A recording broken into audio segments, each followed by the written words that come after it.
I was sitting in a conference room 3 hours into a work trip when my phone lit up with a text from someone I barely knew. Blakely, the woman who lived across the hall. We'd exchanged maybe 10 words in the 6 months since she moved in.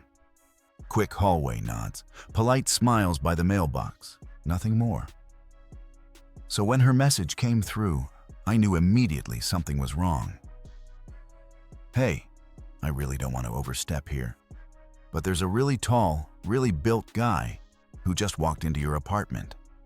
Your wife let him in. I'm looking right at your door from my window. Thought you should know. I stared at the screen. The presentation happening in front of me turned into background noise. Just shapes and voices that didn't matter anymore. My thumbs moved before my brain fully processed what I was reading. I'm out of town for work right now. Can you keep watching? 3 dots appeared almost instantly. Of course. I've got a clear view. I'll tell you everything. I stood up quietly, excused myself with some vague excuse about a family issue, and walked straight to the parking garage. My hands weren't shaking. My breathing stayed even. This wasn't panic settling into my chest. It was something sharper. Clarity. Another text came through while I sat in the rental car. He's still inside. Black Dodge Charger in visitor parking. Been here about 25 minutes now. Want me to get his plate? Yes, please. I leaned back against the seat and tried to remember the morning. My wife had texted me right after I landed. Something cheerful about how much she missed me, how quiet the apartment felt. She'd even sent a picture of herself in my old college hoodie, coffee mug in hand, captioned, "Lonely without you." I'd smiled at that, sent back a heart emoji and told her I'd be home in a few days. Lonely, right. My phone buzzed again. Update. Your door just opened. They're standing in the doorway talking. She's laughing at something he said. He just touched her shoulder. Now they're going back inside. I typed quickly. Have you seen him before? The pause lasted longer this time. Actually, yes. I didn't think anything of it at first, but now that you're asking, maybe 3 or 4 times over the past month. Always during the day, always when your car isn't here. There it was. Not a mistake, not some random visit, a pattern. I started the car and pulled out of the garage. The drive home was 4 hours if I followed the speed limit. I could push it and make it in 3.5, but I didn't. I drove exactly 65, letting my mind work through every recent conversation, every excuse she'd given me about being tired or needing space or spending more time at the gym. The gym, that's what she'd called it. Her new workout routine. How she was finally taking her health seriously. Sure. An hour into the drive, Blakely sent another message. He just left. Stayed about 90 minutes. She walked him all the way to his car. I couldn't hear what they said, but they kissed. I'm really sorry. Don't apologize. I needed to know. Can you do me a favor? Anything. If he comes back before I get there, let me know immediately. And if you can get a picture of his car and license plate, that would help. Already done. Sending now. 2 photos came through. The first was a clear shot of the Charger, plate visible in perfect lighting. The second was the guy himself.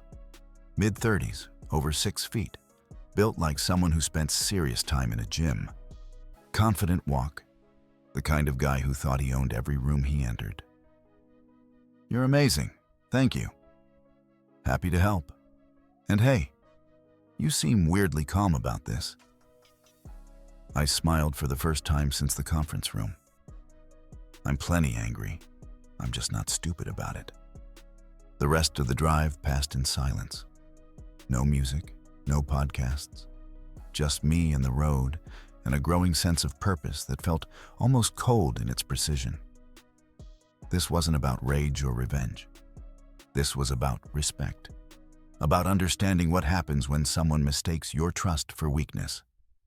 She'd made a choice. Now, I'd make mine. And unlike hers, mine would be permanent. My wife called twice during the drive.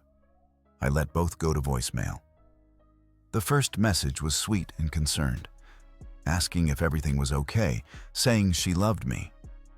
The second had an edge to it, a slight irritation that I wasn't answering.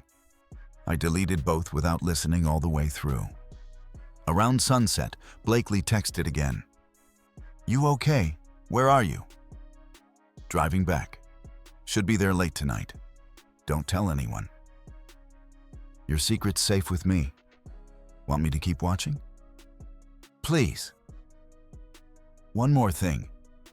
Does she seem different lately? Nervous or checking her phone a lot?" "Actually, yeah. She took the trash out earlier and kept looking around like she was expecting someone.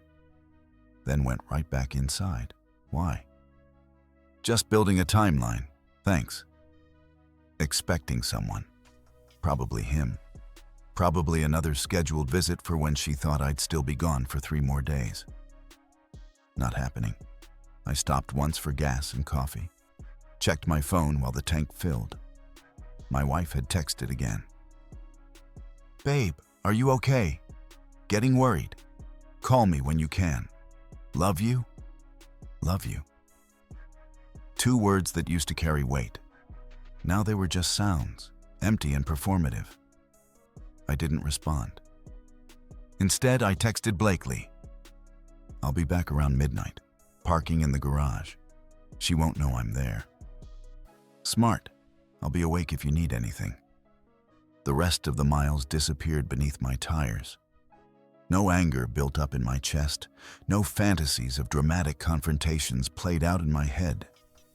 Just a steady, growing certainty about what needed to happen next.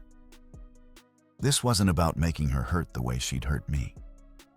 This was about making sure there was no room for her to twist the story, to make excuses, to somehow make me the villain in a situation where she'd spent months lying to my face. I pulled into the parking garage just after midnight, killed the engine, sat in the darkness for a moment, letting my eyes adjust.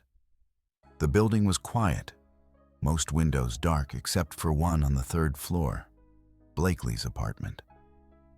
She'd left her living room light on, a small beacon in the silence. My phone buzzed. "I saw you pull in. Everything okay?" "Yeah, going up now, quietly." "Good luck. I'm here if you need me." I took the stairs instead of the elevator. Slower but silent. Each step measured and deliberate. When I reached our floor, I paused at the corner and listened. Nothing except the low hum of the building's ventilation and a television playing faintly through someone's wall. Our door was locked. I'd expected that. Used my key, turned it slowly, pushed the door open inch by inch. The living room was dark, except for light spilling from the bedroom down the hall. She was still awake. I set my bag down silently by the door and texted Blakely. "I'm inside. She doesn't know yet." "What's the plan?" "Not confronting her tonight. Gathering evidence first." "Smart. Let me know if you need anything." I moved through the apartment like a ghost. Started in the kitchen. 2 wine glasses sat in the sink, both with lipstick marks. But one was smudged differently. His. I took a photo. Moved to the living room. The couch cushions were rearranged, not how we usually kept them. Another photo. The throw blanket we kept folded on the armchair was now draped across the back of the couch. Photo. Evidence everywhere. She'd gotten comfortable, sloppy. Her laptop sat on the coffee table, closed but still warm when I touched it. I opened it carefully. No password on the home screen. She'd always been careless about that. Her Messages app was already open, and I didn't even have to search. His name was right there at the top of her recent conversations. Jude. I scrolled up slowly, methodically. 3 months of messages. 3 entire months of planning meetups, flirting, explicit details about what they'd done in our apartment, on our couch, in our bed. My jaw clenched once, then relaxed. This wasn't about emotion anymore. This was documentation. I took photos of everything, every message, every timestamp, every casual mention of when I'd be gone and when he could come over. Movement from the bedroom made me freeze. Footsteps. She was getting up.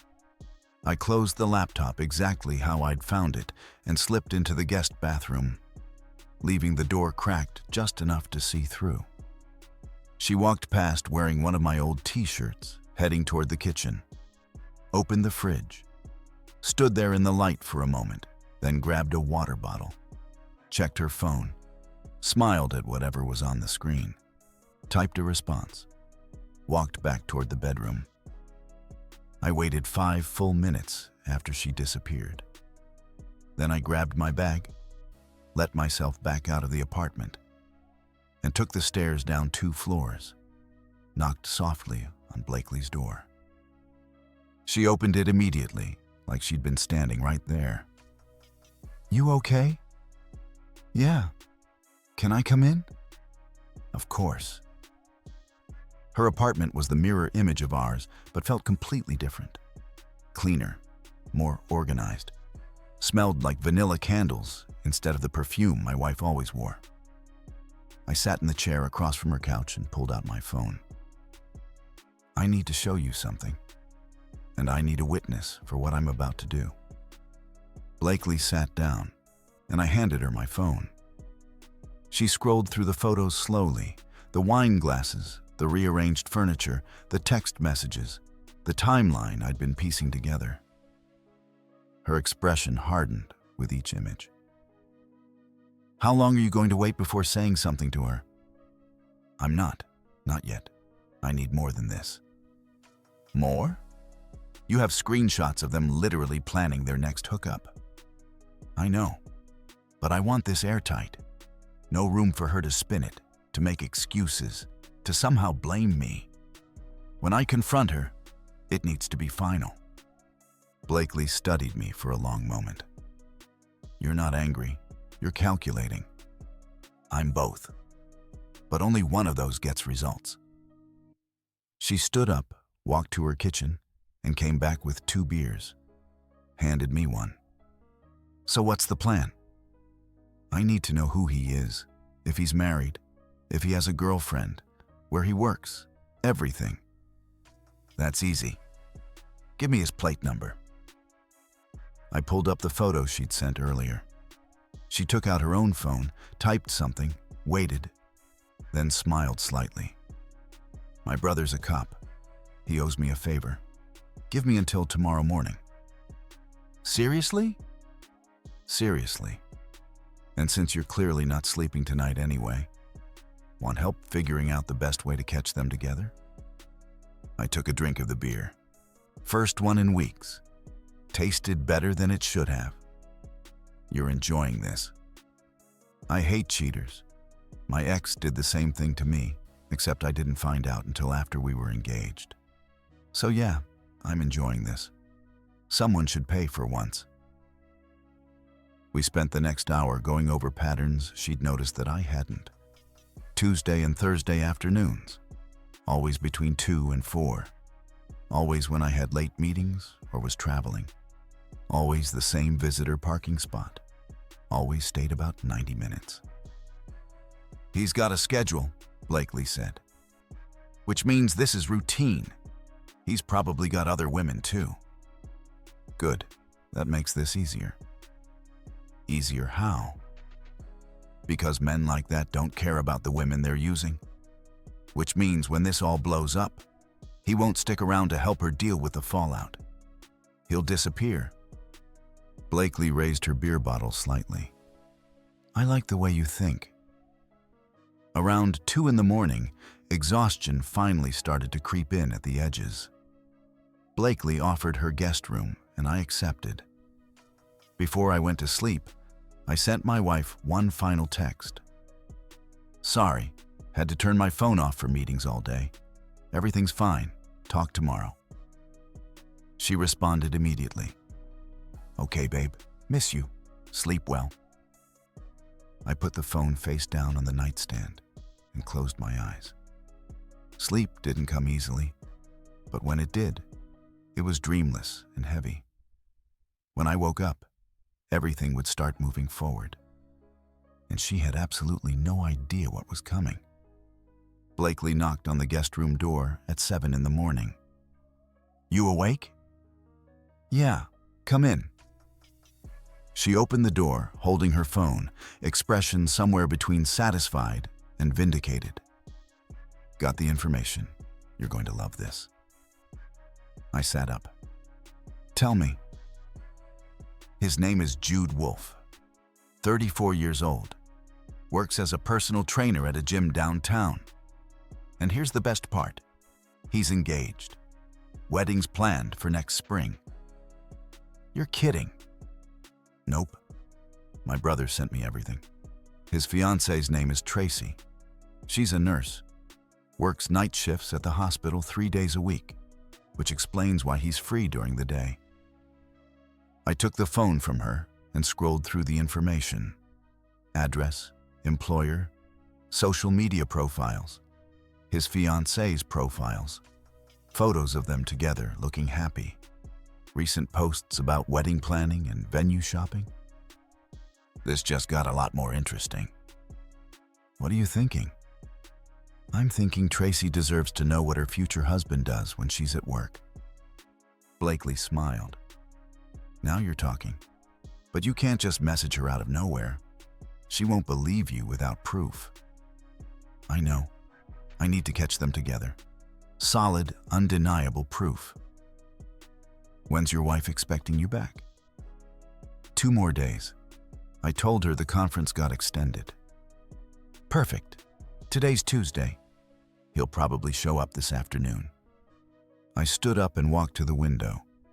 Blakely's apartment had a perfect view of the visitor parking lot and our front door.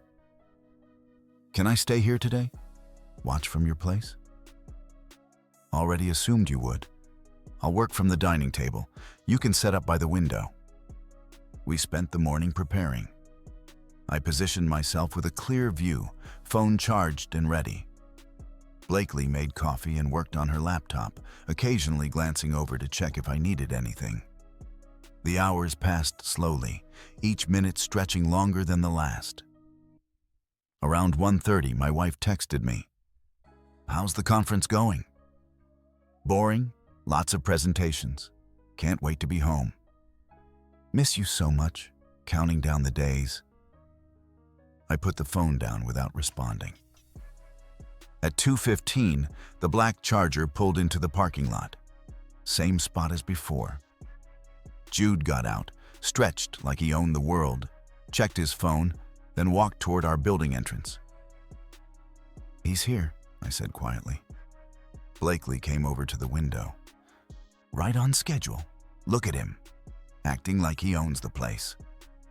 I started recording video on my phone, captured him walking to our door, knocking, the door opening. My wife appeared wearing a dress I'd never seen before, something fitted and intentional.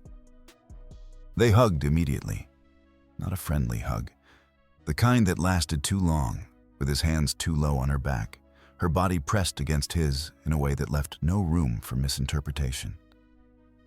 Then they went inside. "Got it," I said. "Time-stamped, clear footage." "What now?" "Now we wait, and I make some calls." I stepped into the guest room, closed the door, and dialed the gym where Jude worked. Asked for the manager. When she answered, I kept my tone casual and professional. "Hi, I'm calling about one of your trainers, Jude Wolfe. I wanted to schedule some sessions, but I heard from a friend he might be leaving soon. Is that true?" "Oh no, Jude's not going anywhere. He's one of our best. Would you like me to connect you with him to set up an appointment?" "Actually, I have a question about his availability. Does he typically work afternoons? He's usually here mornings and evenings. He blocks out Tuesday and Thursday afternoons for private training sessions at clients' homes. I see. Thank you. I'll call back. I hung up and walked back to the living room.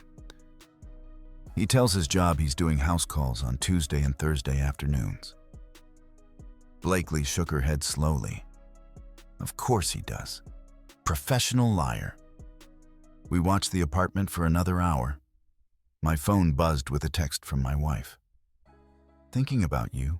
Wish you were here. I showed it to Blakely. She looked disgusted. How are you not losing it right now? Because losing it doesn't accomplish anything. Staying calm does. At 3:45, our apartment door opened. Jude came out first, adjusting his shirt. My wife followed, hair slightly messier than it had been when he arrived. They stood in the doorway talking, and she laughed at something he said. A genuine, unguarded laugh I hadn't heard from her in months. He leaned down and kissed her. Not a quick peck, a full kiss that lasted several seconds, his hand on the back of her neck, her fingers gripping his arm. I recorded all of it. That's enough, I said. I've got what I need. Jude walked to his car and drove away. My wife went back inside. 30 seconds later, she texted me again. Just got out of the shower, about to make dinner. Wish you were here to eat it with me. I stared at the message. The audacity of it. The ease with which she lied, like it was second nature. Like I was nothing more than a background character in her life. Blakely was reading over my shoulder. That's unbelievable. It's about to get worse for her. Can I use your laptop? Sure. What for? I need to create a new email account, anonymous. Then I'm going to send Tracy everything I have. You're telling the fiancé now? Not yet. First, I'm going to let my wife know I'm coming home early tomorrow morning. Tell her we need to talk about something important. And then I'm going to invite a few other people to that conversation, without telling her. Blakely grinned. Oh, this is going to be good. I spent the next 2 hours putting everything together, created a detailed timeline, organized all the photos and videos chronologically, drafted an email to Tracy with every piece of evidence attached, but didn't send it yet. That would come later, at exactly the right moment. Then I texted my wife. Change of plans. Coming home tomorrow morning instead of Thursday. Need to talk to you about something. She responded immediately. Is everything okay? You're making me nervous. Everything's fine. Just want to see you. Be there around 10. Okay, I'll make breakfast. Love you. I didn't respond to that one. Blakely ordered pizza for dinner, and we ate in her living room, going over the plan one more time. She asked questions I hadn't considered, pointed out potential holes in my approach. By the time we finished, it was airtight. You should get some sleep, she said around midnight. Big day tomorrow. I will. And Blakely, thank you for all of this. You didn't have to help me. She shrugged. Maybe not. But someone did this to me once, and nobody helped me figure it out until it was too late. So yeah, I did have to help you. Nobody deserves to be treated like this. I went to the guest room but didn't sleep much. Just lay there in the darkness, thinking about how different tomorrow would be from every other day of my marriage. How one conversation would end everything. How she'd try to explain, to justify, to somehow make me the villain. But it wouldn't work, because I wasn't walking into that apartment angry or emotional or desperate. I was walking in with evidence, witnesses, and a plan. And by the time I walked out, she'd understand exactly what happens when you mistake someone's trust for weakness. I left Blakely's apartment at 9:30 the next morning. Gave myself time to prepare mentally. Walked to my car in the garage, grabbed my actual work bag from the trunk to maintain the illusion, then took the elevator up to our floor. Normal routine, like nothing had changed. I knocked instead of using my key. Wanted to see her face when she opened the door. Wanted that first, unguarded reaction. She opened it with a smile that didn't quite reach her eyes, already tense before I'd said a word. "You're early. I haven't finished breakfast yet." "That's fine." I walked past her into the apartment and set my bag down in the exact spot where I'd left it when I snuck in 2 nights ago. Everything looked the same, smelled the same, felt completely different. "You seem tense," she said, following me into the living room. "What did you want to talk about?" "Let's wait until after breakfast. No rush." She hesitated, studying my face, then nodded and went back to the kitchen. I could hear her moving around. The clatter of plates, the coffee maker gurgling. Normal sounds, domestic sounds. All of it a performance now. My phone buzzed. Text from Blakely. "I'm watching from my window. You good?" "Yeah. Give me 30 minutes. "Roger that." My wife brought out 2 plates, eggs, toast, bacon. Sat down across from me at the dining table and tried to make small talk about the conference, about her week, about plans for the weekend. I gave short answers and let her fill the silence.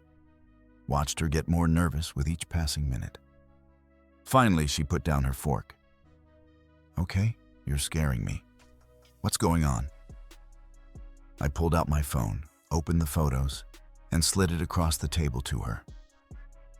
"I want you to explain these." She picked up the phone. Her face went white.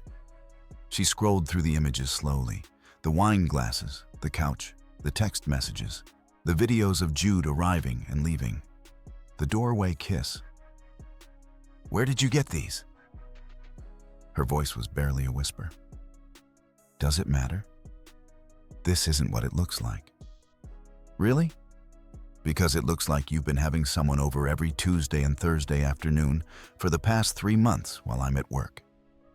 It looks like you've been lying to me about where you are and what you're doing. It looks like you kissed him in our doorway. So please, explain what it actually is." She set the phone down. Her hands were shaking. "It's complicated." "No, it's simple. You cheated. You lied. You got comfortable doing it. That's not complicated. You're never here. You're always working, always traveling, always too tired to pay attention to me. What was I supposed to do?" "Not that. Literally anything but that." She stood up and started pacing. "I made a mistake, okay? I know I did. But it didn't mean anything. He doesn't mean anything.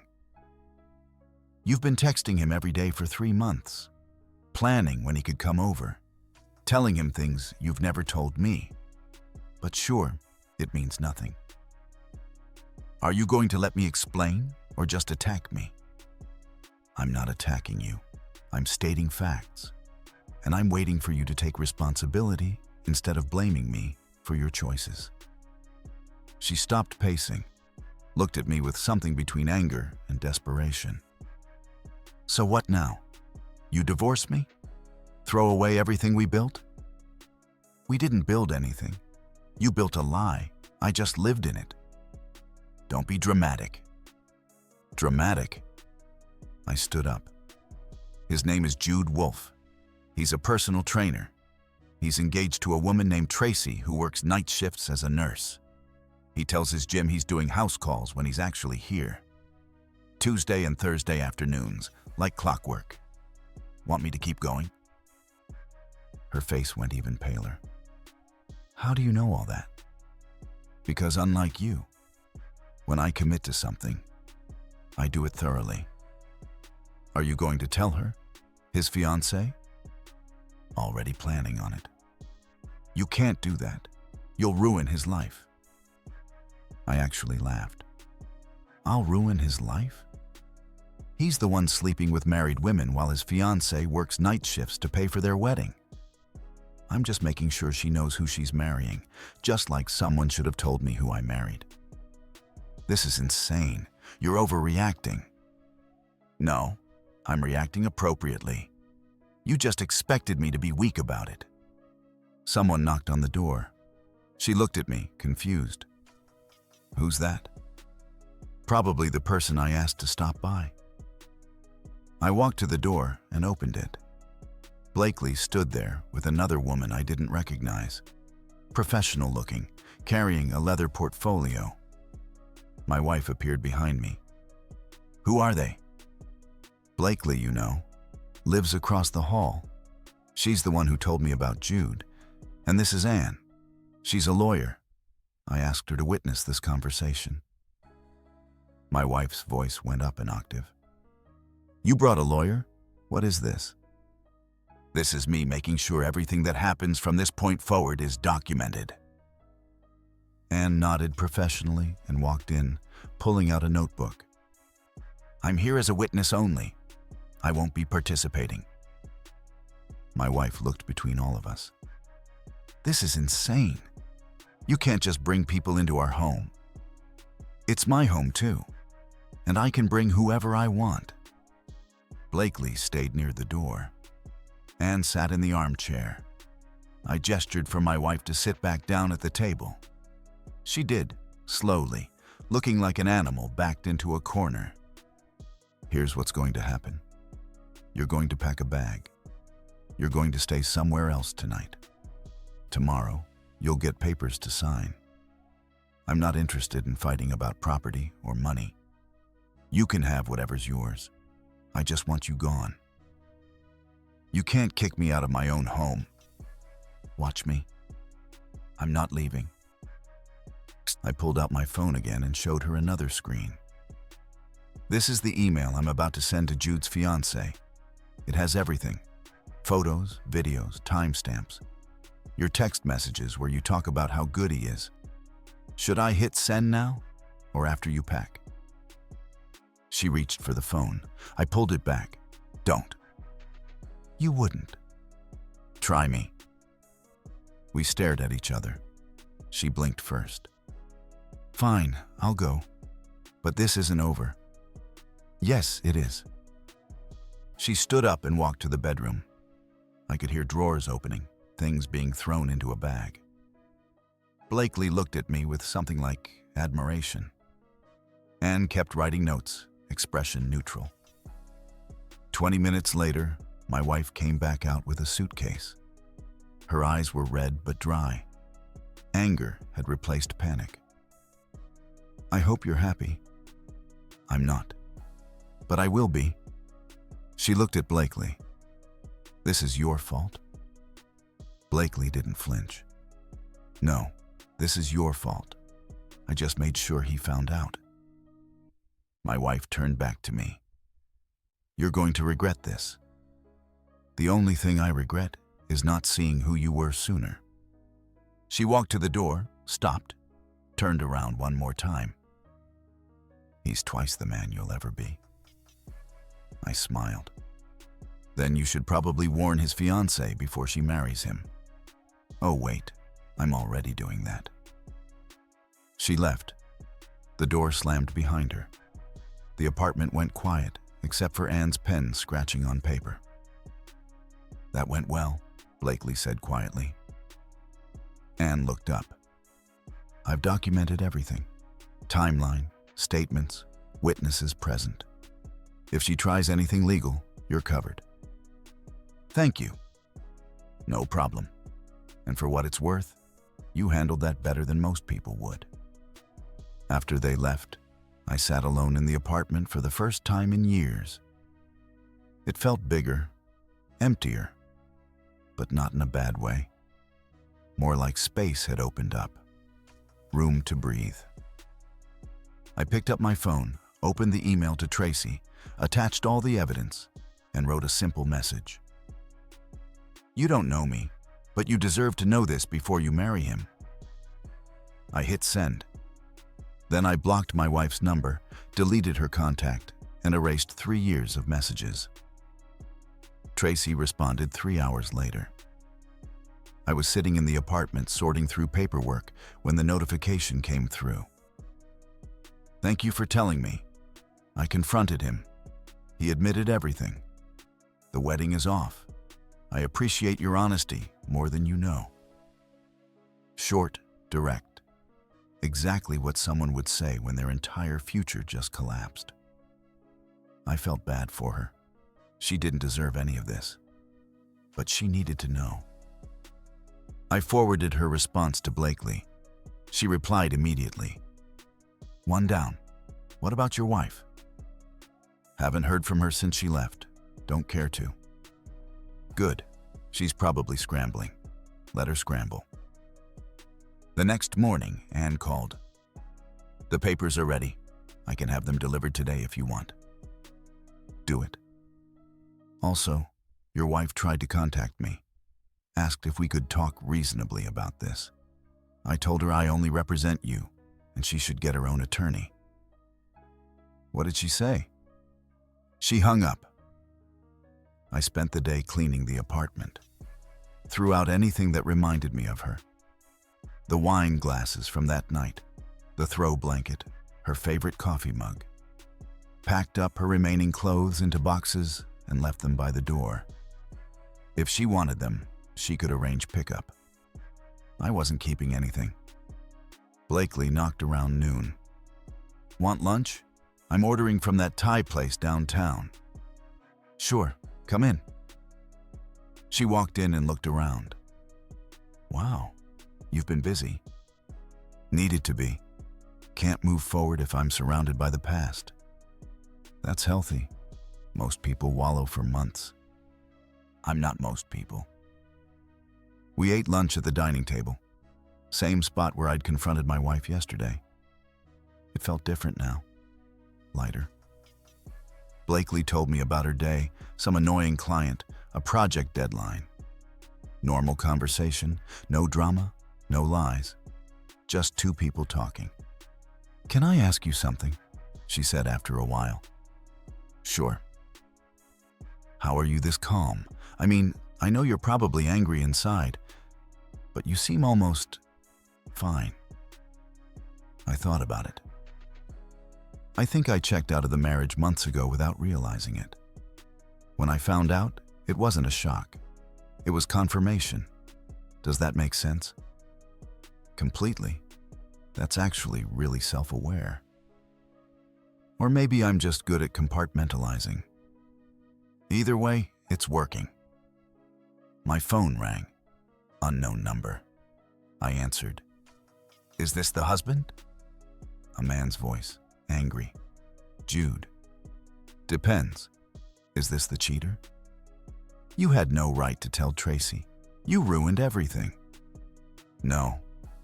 You ruined everything when you decided to sleep around while planning a wedding. I just made sure she knew before it was too late. She was the best thing that ever happened to me." "Then you should have thought about that before you came to my apartment twice a week." "Your wife said you neglected her, that you were never around. Can you blame her for wanting attention?" I laughed. "So that's the story she's telling. Classic. Let me guess.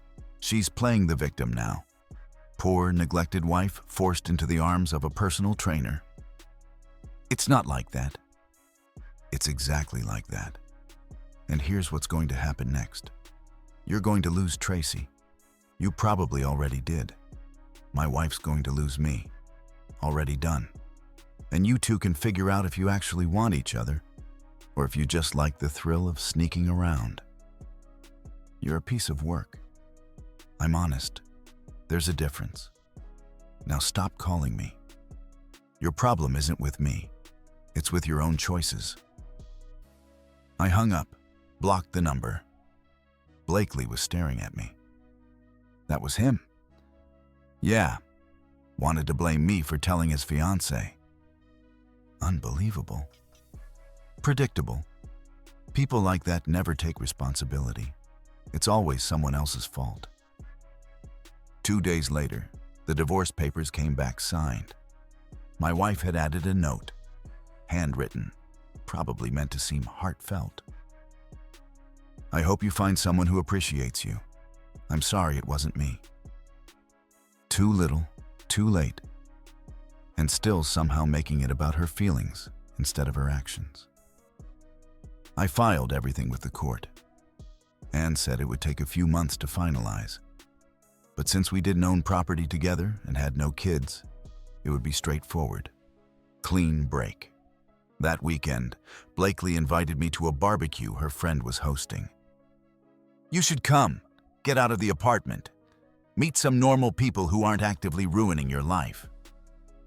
Is that your pitch? It's working, isn't it? I went. Met her friends.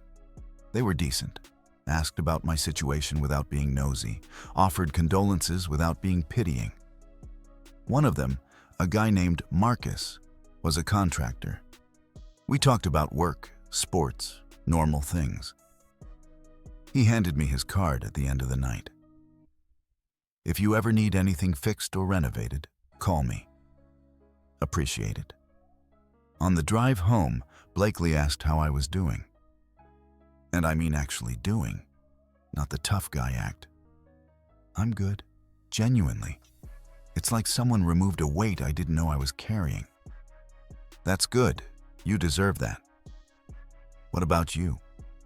You've spent all this time helping me deal with my mess. What's going on with you? She shrugged. Nothing as dramatic as your situation. Work's busy, life's boring, the usual. You helped a stranger expose his wife's affair and coordinated a lawyer to witness the confrontation. That's not boring. Okay, fine. I had fun. Is that bad? Not at all. I'm grateful. We pulled into the parking garage and sat there for a minute before getting out. "You want to come up?" she asked. "I just got a new coffee maker. Supposed to be fancy." "Sure." Her apartment had become familiar over the past week. We sat on her couch, drank actually good coffee, and talked about everything except my ex-wife. She told me about her job, about her family, about the time she accidentally adopted 3 cats from a shelter when she'd only planned to adopt 1. 3? They were siblings. I couldn't separate them. That's fair. Around midnight, I stood up to leave. "Thanks for tonight, and for everything this week. Anytime. And hey, if you need anything, I'm right across the hall." I know. That's been the best part of this whole disaster. She smiled. "Get some sleep. You've earned it." I went back to my apartment. Empty boxes stacked by the door. Fresh start waiting. For the first time in years, I felt like I could breathe without wondering what lie was coming next. My phone buzzed one last time before bed. Message from an unknown number. I almost deleted it without reading. Then curiosity won. "This is Tracy. I wanted to thank you again, and to tell you that Jude showed up at my apartment tonight, begging for another chance. I told him the same thing I'm telling you now. People who cheat don't change. They just get better at hiding it. You did the right thing. I hope you find someone worthy of you." I saved her number and replied simply, "You too. Good luck."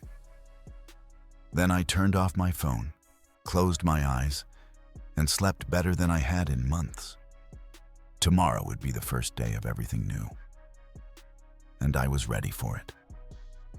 3 months later, the divorce was finalized. Simple process, no drama.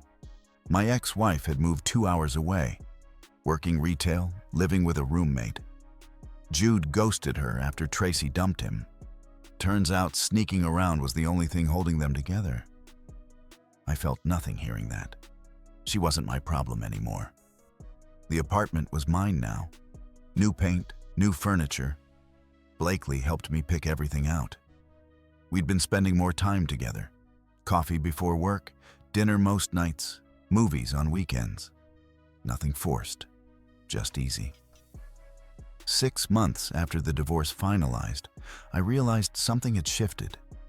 Not dramatically, not with some grand romantic gesture, just gradually, like seasons changing. Blakely had become the person I wanted to talk to first when something happened. The person whose opinion mattered. The person who made everything feel lighter. I asked her to dinner one night, not at her place or mine, but somewhere deliberate, somewhere that meant something. "Is this a date?" she asked, smiling. "If you want it to be." "I do." We dated for 6 months. Real dating, the kind where you learn someone slowly, where there's no performance, no pretense, just two people figuring out if they fit. We did. I proposed not to fill a void, but because she showed me what genuine partnership looked like. Honesty, support, showing up when it mattered. She said yes immediately, then laughed. "This all started because I texted you about a suspicious guy at your door. Best text I ever got." We married 6 months later. Small ceremony. Marcus was my best man. Anne came. Even Tracy sent congratulations. My ex-wife never reached out. I heard she moved again. Different city, different job. I hoped she figured things out. Not because I cared personally, just because bitterness seemed exhausting. Blakely and I bought a house a year later. Small but ours. 3 bedrooms, big backyard, room for the future we were building. Sometimes people asked about my first marriage. I kept it simple. Didn't work out. But I learned what I won't tolerate. What I learned was this. You can't fix someone who doesn't want fixing. You can't make someone respect you. And you can't build a future with someone lying about the present. But you can walk away. You can choose yourself. You can start over. One morning, I watched Blakely drink coffee and read her phone, completely comfortable, no pretense. "What?" she asked, looking up. "Just glad you texted me that day." She smiled. "Me too." That was it. No dramatic ending. Just a better life with someone better. The kind that lasts because it's built on something genuine. The kind I deserved all along. Our story has come to an end. If you've made it this far, how about subscribing to our channel? It helps us immensely. I've selected 2 other videos for you that I'm sure you'll enjoy. Feel free to click on them. I'll be waiting for you in the next story. See you soon.